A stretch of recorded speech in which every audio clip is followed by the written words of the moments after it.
ఇప్పుడు ఏమైందమ్మా? ఇంకా ఏం కావాలి డాడీ? వికాస్ ఫ్యామిలీ ముందు నా పరువు పోయింది.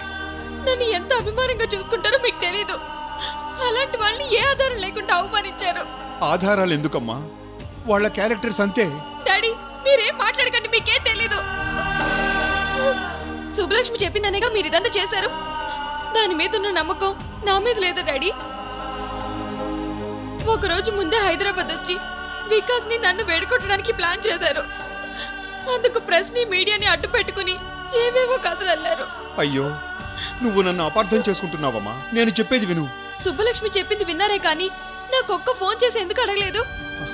సుబ్బలక్ష్మి చెప్పిందని కాదమ్మా, ఒక తండ్రిగా నువ్వు ప్రేమించిన అబ్బాయి ఎలాంటి వాడో తెలుసుకోవాల్సిన బాధ్యత నాకుంది. అందుకే ఎంక్వైరీ చేశా. టోటల్ ఫ్యామిలీతో పాటు వికాస్ ఫ్రాడ్ అని రిపోర్ట్ వచ్చింది. పనికిరాని మీ రిపోర్ట్ల గురించి నాకు అవసరం లేదు. నేను వికాస్ ని ప్రేమించాను, వికాస్ ని పెళ్లి చేసుకుంటాను. రేణు, నువ్వు హద్దులు మీరి మాట్లాడుతున్నావు. నేను మీ డాడీ అనే సంగతి మర్చిపోతున్నావు. మీరు కూడా తండ్రిగా గౌరవాన్ని కోల్పోయి హద్దుల్ని దాటేశారు డాడీ. రేణు,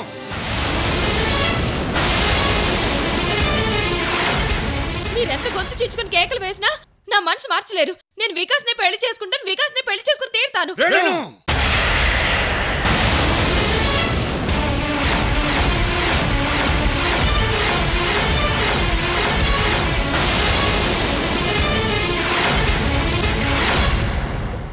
డాడీ నన్ను మీరు కొడతారా? Hit me daddy, come on hit me. చంపండి నన్ను, చంపండి డాడీ, చంపండి.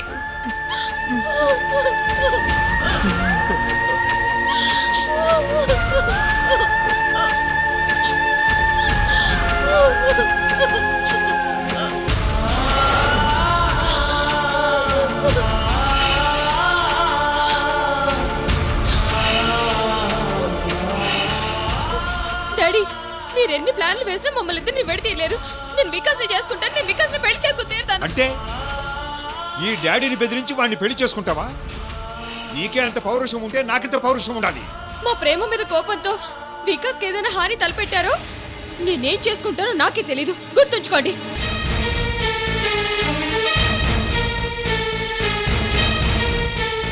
నీకిప్పుడు ఏం చెప్పినా అర్థం కాదు. నీకిప్పుడు వికాస్ పిచ్చి పెట్టి వాడి మాయలో ఉన్నావు. వాళ్ళు ఎలాంటి వాళ్ళో నాకు బాగా తెలుసు. నువ్వు నాకు చెప్పక్కర్లేదు. వికాస్ని మరిచిపోయి నేను తీసుకొచ్చిన సంబంధాన్ని చేసుకో, లేకపోతే నేనేం చేస్తానో నాకే తెలియదు. Daddy please, daddy please.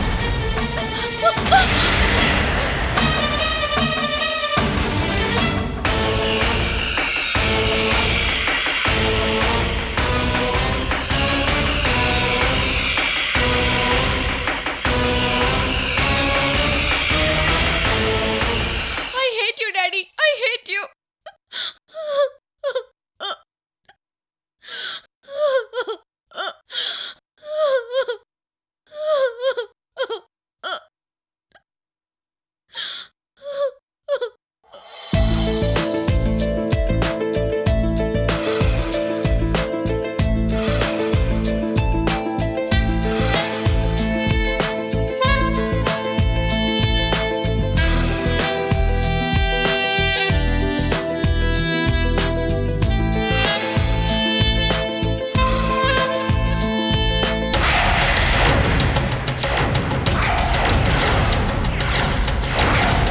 వీడి అసలు స్వరూపము నీకు తెలీదు. వీడు పచ్చి మోసగాడు.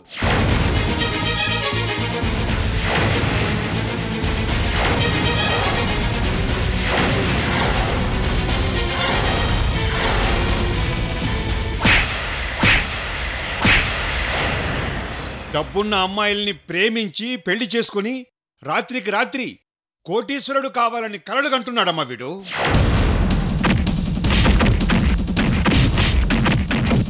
నా ప్రేమ కోసం, నా రేణు కోసం నా ప్రాణాలైనా వదులుకుంటాను అంకల్. ప్రేమ అంటే అది.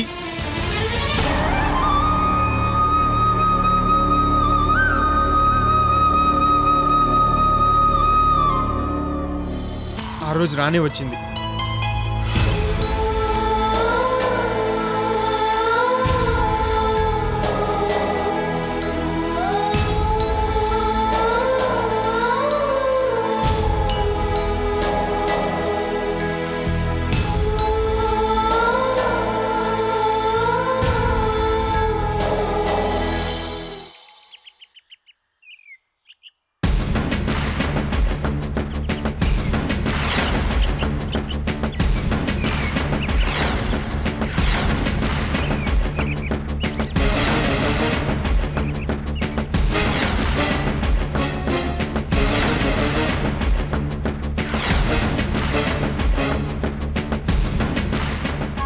వాడు మామూలుడు కాదు, మోసగాడు.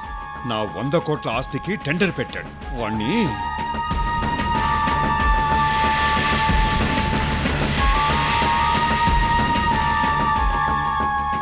హలో, కమిషనర్ గారా?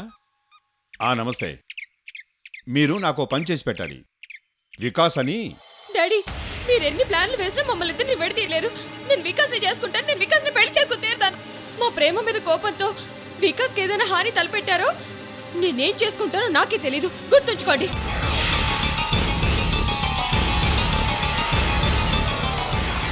కమిషనర్ గారు, ఏం లేదు, ఫోన్లో వద్దులేండి, డైరెక్ట్గా వచ్చి నేనే మాట్లాడతాను. అలాగే, థ్యాంక్ యూ. చా, ఏంటయ్యా ఇలా జరిగింది? ఆ దొంగ రాసుకెళ్ళి రెడ్ హ్యాండెడ్గా పట్టుకుని బుద్ధి చెప్పాలనుకున్నాను. నా కూతురు వాడి మొహం చూస్తేనే అసహించుకున్నట్టు చేద్దామని ప్లాంట్గా ఒకరోజు ముందుగానే హైదరాబాద్ వచ్చాను. కానీ లాభం లేకుండా పోయింది. అసలు పొరపాటు ఎక్కడ జరిగి ఉంటుంది?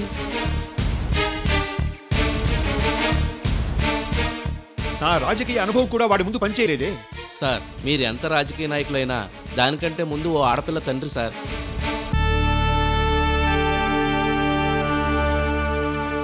పొలిటికల్ లీడర్గా ఆలోచించి ఎత్తివేస్తే ఈ పార్టీకి వాడు చిత్తయిపోయేవాడు.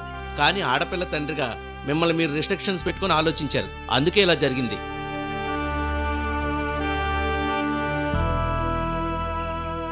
ఎలాంటి ప్రేమ వ్యవహారాల్లో అయినా చివరికి ఆడపిల్ల తండ్రి దారుణంగా మోసపోతాడు సార్. ఇది సాధారణంగా జరిగేదే. అంటే వాడు మోసం చేస్తే మోసపోయేంత అమాయకున్నా నేను? అసలు వాడు నా గురించి ఏమనుకుంటున్నాడు? నేను తలుచుకుంటే వాడిని వాడి ఫ్యామిలీని అడ్రస్ లేకుండా చేస్తా. సార్, మీరు ఆవేశపడకండి. మనం హైదరాబాద్ వచ్చేంత వరకు మన ప్లాన్ కరెక్ట్గానే ఉంది. ఈ మధ్యలోనే వాడు తెలివిగా ఆలోచించి మనల్ని మోసం చేశాడు.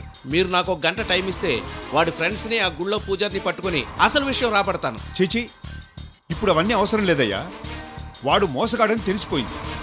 గుళ్ళో ఎన్నెత్తులు వేశాడు, ఎంత తెలివిగా మాట్లాడాడు. మనమే వాడి దెబ్బకు మోసపోయాం. ఇక అమ్మాయి వాడి బొట్లో పడదా? వాడు అమాయకంగా కనిపిస్తాడు కానీ తేనె పూసిన కత్తయ్యా. ఈ బచ్చగాళ్ళ సంగతి వదిలే. ఈ దొంగ రాస్కెల్ని ఎలాగైనా అమ్మాయి మరిచిపోయేలా చేయాలి. అది ఇప్పుడు అసలు సమస్య. నువ్వు వెంటనే ఢిల్లీ ఫ్లైట్కి టికెట్లు బుక్ చేయి. ఇక్కడ ఒక్క క్షణం కూడా ఉండటానికి వీల్లేదు. అలాగే సార్.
వికాస్కి ఫోన్ చేస్తే స్విచ్ ఆఫ్ అని వస్తుంది, ఫ్రెండ్స్కి ఫోన్ చేస్తే బిజీ అని వస్తుంది. అసలు ఏం జరుగుతుందో ఏమోనండి. లైఫ్లో ఎప్పుడు ఏం జరుగుతుందో తెలీదండి. It's a miracle. ఒకప్పుడు నేను రేణుక బెస్ట్ ఫ్రెండ్స్. తను చాలా మొండిగా మూర్ఖంగా ప్రవర్తించేది. కానీ నేను చెప్తే ఆలోచిస్తుంది. తనకు నా మాట అంటే అంత నమ్మకం. అలాంటిది వికాస్ తనని చీట్ చేసి పెళ్లి చేసుకుంటుంటే తన దగ్గరికి వెళ్ళి నిజం ఇదని చెప్పలేని పరిస్థితి. అది తలుచుకుంటుంటే చాలా బాధగా ఉంది సాగర్.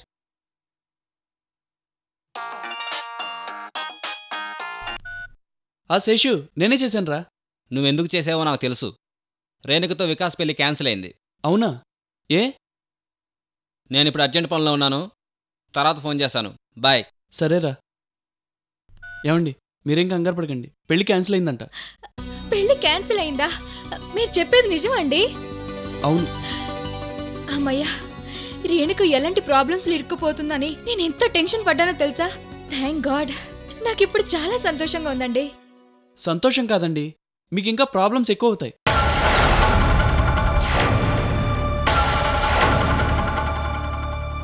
వికాస్ గురించి తెలిస్తే గంగాధరం అంకుల్ పెళ్లికి అస్సలు ఒప్పుకోడు.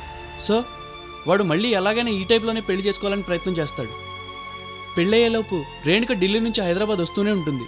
తను వచ్చినప్పుడల్లా అవుట్ హౌస్లో ఉండటం కుదరదు.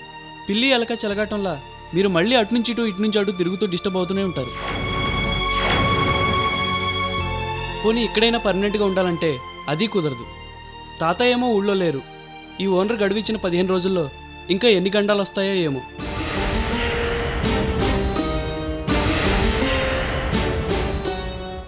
మీ సమస్య ఎలా పరిష్కారం అవుతుందనని టెన్షన్గా ఉందండి. మీరేం టెన్షన్ పడకండి.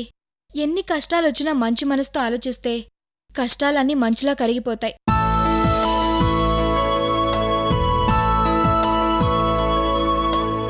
చూసారా, మంచి మనసుతో రేణుక పెళ్లి కాకూడదని కోరుకున్నామా? అలాగే జరిగింది. ప్రస్తుతానికి రేణుక సేఫ్ అయింది. I'm very very happy. ఇక నా సమస్య అంటారా, మీరున్నారు, తాతయ్య ఉన్నారు, ఆపై దేవుడున్నాడు. నాకంతా మంచి జరుగుతుంది. నాకు నమ్మకం ఉందండి. నిజంగా మీది చాలా మంచి మనసు అండి. ఆ రోజు మీ ఫ్రెండ్ రేణుక లైఫ్ ఎక్కడ స్పాయిల్ అవుతుందని మీరు ఎంత బాధపడ్డారు. ఈరోజు ఆ గండం గడిచిందని ఎంత సంతోషంగా ఉన్నారు.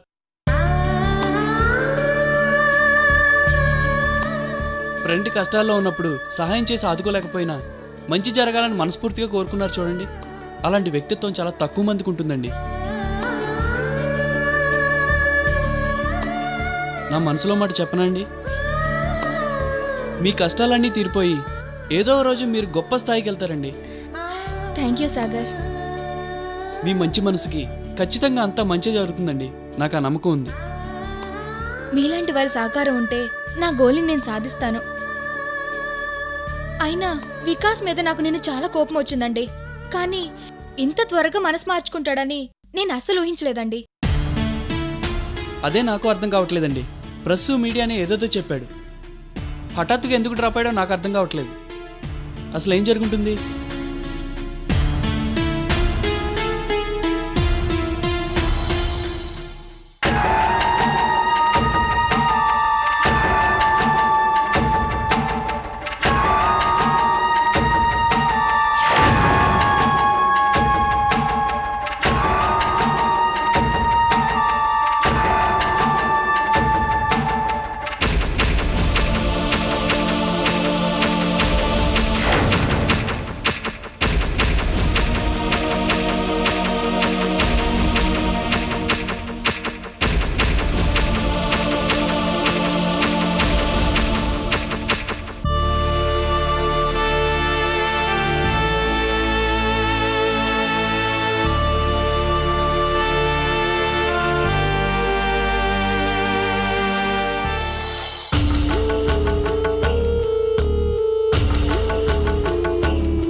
ఏమండి, ఈసారైనా ఖచ్చితంగా పెళ్లి జరుగుతుందని నమ్మకంగా అనుకున్నాను.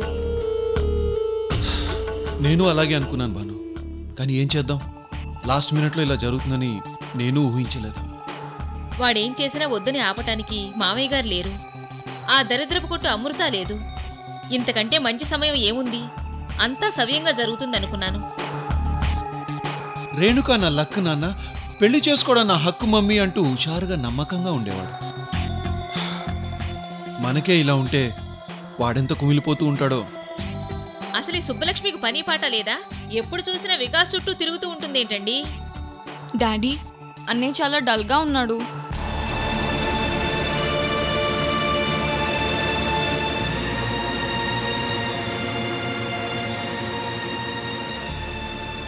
ఏంటి మమ్మీ, ఎందుకు ఇలా జరిగింది? రేఖ, నువ్వు వెళ్ళి చదువుకో.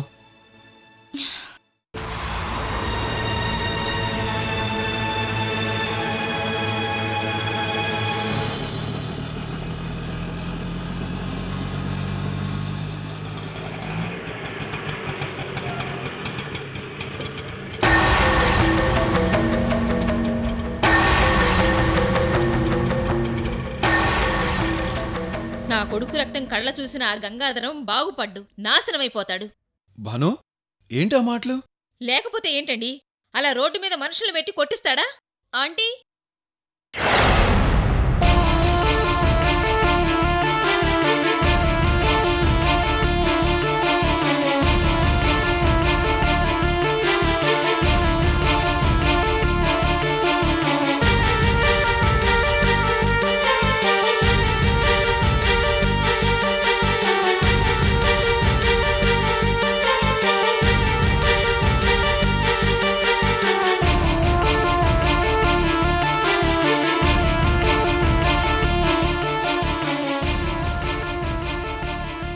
మీరెంత బాధపడుతున్నారో నాకు తెలుసా ఆంటీ. మళ్ళీ నువ్వెందుకు వచ్చావమ్మా? మీ నాన్నకి ఈ విషయం తెలిస్తే నిన్నేమీ అనడు, మమ్మల్ని చంపేస్తాడు. డాడీ తరపున నేను సారీ చెప్తున్నాను ఆంటీ. డాడీ వికాస్ పట్ల అలా ప్రవర్తించి ఉండకూడదు. చూడమ్మా,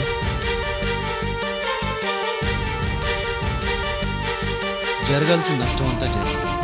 ఇక అనుకున్న లాభం లేదు.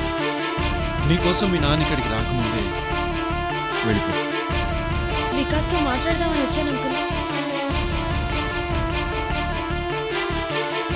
జరిగిన విషయం తలుచుకుంటూ బాధపడుతూ ఒంటరిగా కూర్చొని ఉన్నాడమ్మా. నిన్ను చూస్తే ఇంకా బాధపడతాడేమో. ప్లీజ్ ఆంటీ, ఒక్కసారి మాట్లాడొస్తాను.